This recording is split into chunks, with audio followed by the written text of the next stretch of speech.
Olá! Na aula passada tivemos a oportunidade de identificar a distinção entre uma companhia de capital aberto e uma companhia de capital fechado. Pois bem, agora falemos sobre os requisitos para a constituição dessas companhias. É importante identificarmos que quando se trata de uma subscrição particular, companhia de capital fechado, os requisitos podem ser menores. Por que os requisitos podem ser menores? Porque quando nós trabalhamos com uma criação ou a constituição de uma companhia de capital fechado, ela poderá se dar por escritura pública. Ao passo que, quando nós falamos na constituição de uma sociedade anônima de capital aberto, obrigatoriamente essa manifestação de vontade, de criação, tem que se dar por meio de uma assembleia e depois com uma ata, constando o voto ali de todos os acionistas. Mas, muito bem, existem requisitos que são comuns às sociedades, né? Tanto seja capital aberto quanto seja capital fechado. O primeiro requisito que eu quero destacar é que todo o capital social deve ser subscrito. Uma companhia não pode ser constituída se ela não tiver todo o capital social subscrito. Além disso, é necessário que nós tenhamos também a integralização do valor mínimo de 10%. Uma companhia, para ser constituída, todo aquele valor que for subscrito, portanto, deve ser integralizado no mínimo 10%. Lembro aos senhores que quando nós falamos de integralização, nós estamos falando de pagamento, ou seja, o valor deve ser transferido para a companhia, transferido para a sociedade. Além disso, para a constituição de uma companhia, é necessário que nós tenhamos um projeto de estatuto. Isso mesmo, projeto de estatuto. Porque, diferentemente das sociedades contratuais, onde que os sócios sentam e discutem as cláusulas contratuais, quando nós falamos em sociedades anônimas, nós temos, na realidade, um estatuto. Estatuto esse que é criado pelo fundador. E quando o fundador cria esse estatuto, na realidade, nós estamos diante de um projeto de estatuto.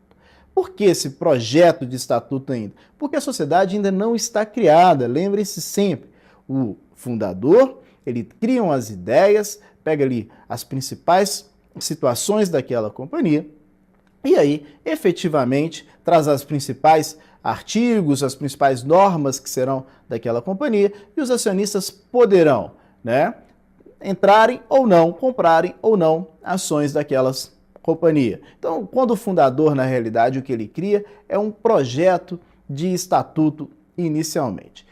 E ele vai transformar-se em um estatuto, efetivamente, quando da constituição da companhia, quer seja por meio de capital, uma companhia de capital fechado ou uma companhia de capital aberto. Portanto, nós estamos diante dos requisitos preliminares de constituição. E os requisitos comuns às companhias são subscrição de todo o capital social, integralização no mínimo de 10%, quando a integralização é feita em dinheiro, né? E ainda nós teremos que ter um projeto de estatuto. Feito isso, a companhia pode sim ser constituída. Se for uma companhia de capital fechado, subscrição particular, se os acionistas assim desejarem, podem fazer por meio de uma escritura pública, sem a necessidade de realização de uma assembleia. Lembre-se sempre que a assembleia é a reunião dos acionistas para decidir algo sobre a vida da sociedade. Mas também a lei faculta que a Constituição seja por meio de assembleia. Já na subscrição pública, será necessário, além desse projeto do estatuto, será necessário, além da subscrição de todo o capital social, integralização no mínimo de 10% à vista, será necessário também o prospecto e o plano de viabilidade. Além disso, quando se trata de subscrição pública, companhia de capital aberto, é importante e é fundamental a participação de uma instituição financeira essa que vai auxiliar a companhia na venda das ações, nesse título que está sendo criado pela companhia. Preenchido todos os requisitos, projeto de estatuto, prospecto, plano de viabilidade econômica. E lembremos-nos que prospecto é o documento mais importante, porque condensa todas as informações vitais ali da constituição daquela companhia. Projeto de estatuto, prospecto, plano de viabilidade e constituição de uma instituição financeira, nós estamos aí aptos para a criação de uma companhia de subscrição por meio de subscrição pública, com venda para o público em geral. Uma vez preenchido todos esses requisitos, falta manifestação de vontade. Manifestação de vontade que, em sendo companhia de capital aberto, se dará obrigatoriamente por uma assembleia dos acionistas. E os acionistas vão votar nessa assembleia pela constituição ou não daquela companhia. Muito bem. Depois de criada, então, essa companhia, faltam agora as formalidades complementares. O que são formalidades complementares? Quando da constituição da companhia, quer seja de capital fechado ou quer seja de capital aberto, terão obrigatoriamente de ser nomeados primeiros administradores. Esses primeiros administradores, então, eles têm que promover o arquivamento de todos os atos de constituição daquela companhia. Lembre-se sempre, e isso é importante, nós verificaremos em nossas aulas futuras. A companhia, ela só existe a partir do momento em que é feito o registro. Enquanto não existir o registro, não há que se falar na existência daquela companhia. Nós estaremos diante de uma atividade sendo exercida e com responsabilidade pessoal de eventuais administradores. A companhia não existe, ela não vai ser responsabilizada por nenhum ato. Para que nós tenhamos a criação de uma companhia, há necessidade das formalidades complementares. As formalidades complementares chamam a atenção, que é o registro perante a junta comercial. E é perante a junta comercial porque, obrigatoriamente, toda e qualquer sociedade anônima deve ser empresária.